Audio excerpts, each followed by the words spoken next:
Hello, good morning सगळ्यांना. सारिका कांचनच्या दुनियेमध्ये तुमचं स्वागत आहे.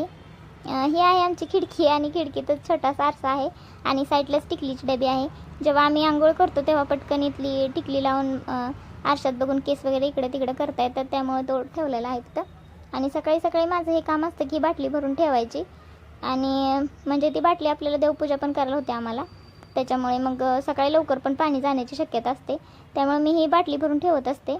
तसं दुपारी 2च्या पुढं पाणी येतं, पण सकाळी 8च्या अगोदर जातं, त्यामुळे मी एवढी बाटली भरूनच ठेवत असते आणि देवपूजेसाठी पण होते. तर आज मी इथं वांग्याची भाजी बनवायला लागले. वांग्याची भाजी करायची म्हणजे आपलं कालवण करायचं होतं वांग्याचं. खरं तर मला भरलेली वांगीच लय आवडतात, वांग्याची भाजीच आवडते, पण आज मी ही करणार होते कारण वांगी कमीच होती, त्याच्यामुळे फोडीच करून घेतल्या होत्या.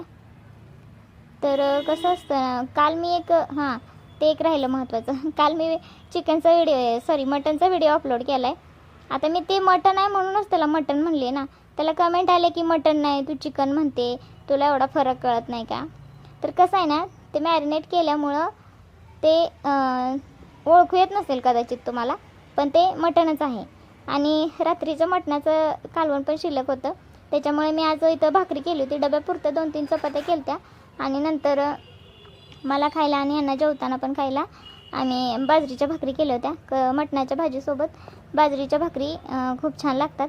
आणि तसंही चिकनच्या कालवणाला मी एवढं काय एफर्ट्स घेत नाहीत, नुसतं आपलं लसूण खोबरं आणि हळद मीठ टाकलं की झालं. ते मटणाचं कालवण होतं, त्यामुळे त्याला जरा कांदा भाजून खोबरं हे करून असं केलं होतं. तर ते मटणच होतं. भेटूया नेक्स्ट ब्लॉगमध्ये. धन्यवाद.